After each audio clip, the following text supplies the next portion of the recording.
પ્રકરણ 4 પડછાયાની વાર્તા તોગલું. વાહ, આ પડછાયા ખૂબ જ અદ્ભુત છે. આ પડછાયા કેવી રીતે રચાય છે?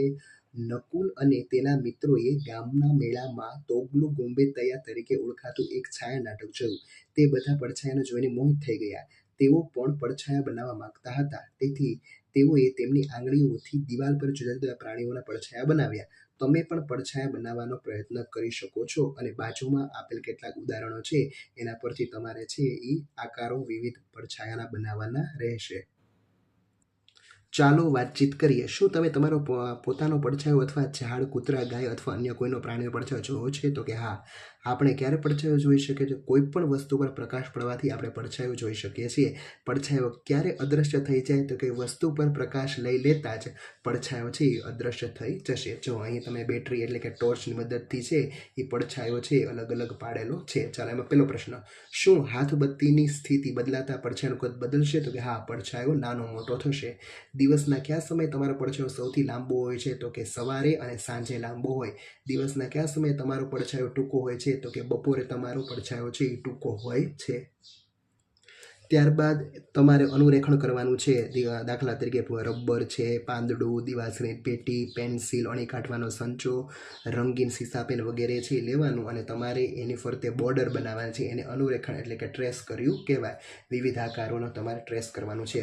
હવે આમાં કોમન આકારો છે એ નીચે લખવાના, કે અનુરેખણ કર્યા પછી તમને જે આકાર દેખાય તે દોરો. તો આમાંથી છે એ તમને ઝાઝા ભાગના લંબચોરસ છે અને વર્તુળ આપેલા છે, એટલે લંબચોરસ અને વર્તુળ આપણે બનાવીશું. અને ક્યાં ક્યાં લંબચોરસ અને વર્તુળ છે એ પણ આપણે લખીશું, કે બાટલીનું ઢાંકણ, સિક્કો, કેરમની કુકરી અને ગ્લાસની કિનારી, આ બધા છે એ એક સરખા છે. જ્યારે ભૂસવાનું રબર, બાકસ, સંચો અને સ્કેલ, આ બધા છે એ લંબચોરસ આકારના દેખાય છે.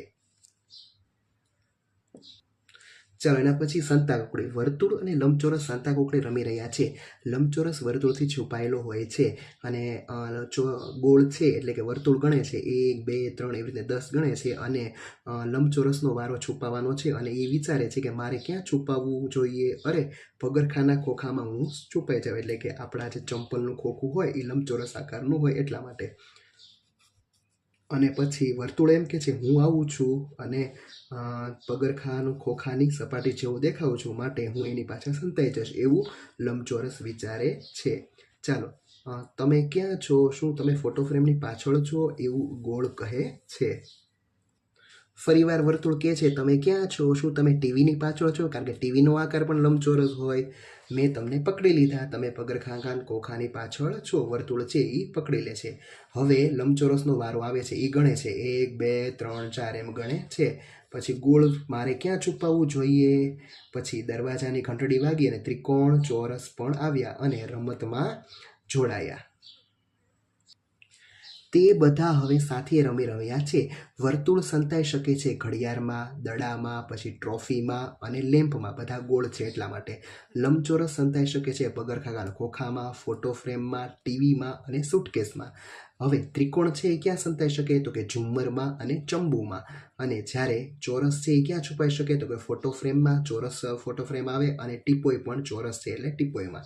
ચાલો, હવે સાદડીને રંગ પૂરો. ત્રિકોણમાં લાલ, વર્તુળમાં લીલો, લંબચોરસમાં પીળો અને ચોરસમાં વાદળી રંગ પૂરવાનો છે. ત્યારબાદ તમારે તમારી જાતે એક સરસ મજાની ડિઝાઇન બનીને એમાં રંગ પૂરવાનો રહેશે. નવીન અને તેના મિત્રો રમત રમી રહ્યા છે. નવીન દિવાલ પર મોઢું કરીને ઊભો છે અને તાળી પાડી રહ્યો છે. તાળી પાડતી વખતે તેના મિત્રો મેજની આસપાસ દોડી રહ્યા છે.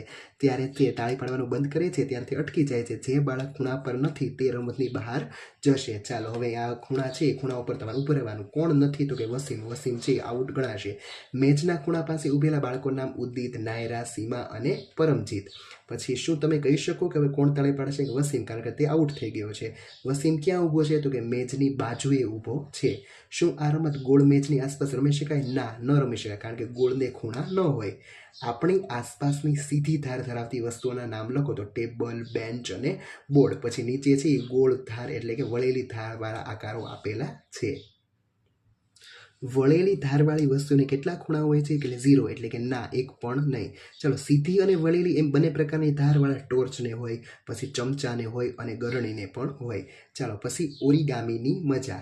એક કાગળ લો અને તેને વાળીને એક ચોરસ બનાવો. અહીંયા બાજુમાં આપેલું છે.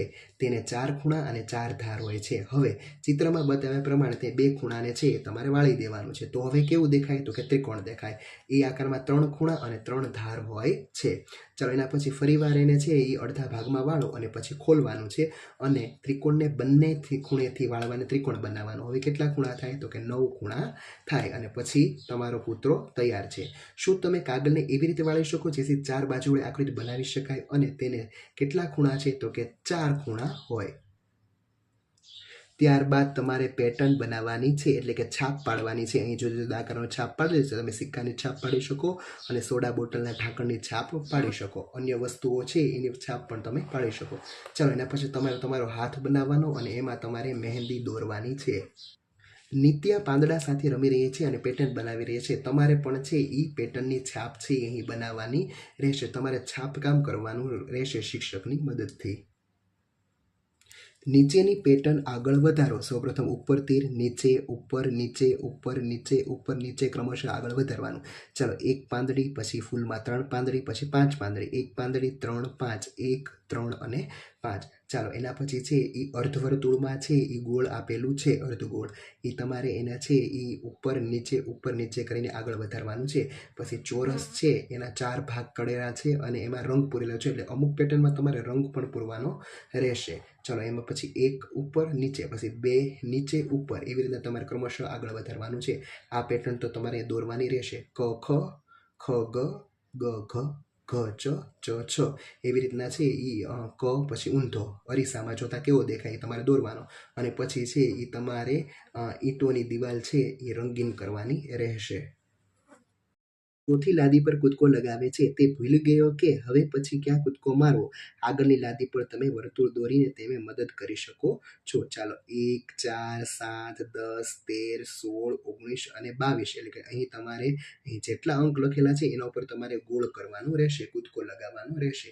એવી જ રીતે કીકુની માતા પણ 6ઠ્ઠી લાદી પર કૂદકો લગાવે છે. આગળની લાદી પર તમારે ચોકડીની નિશાની કરવાની છે, એટલે 1, 6, 11, 16, 21, 26, 31 અને 36માં તમારે અહીં ચોકડીની નિશાની કરવાની છે.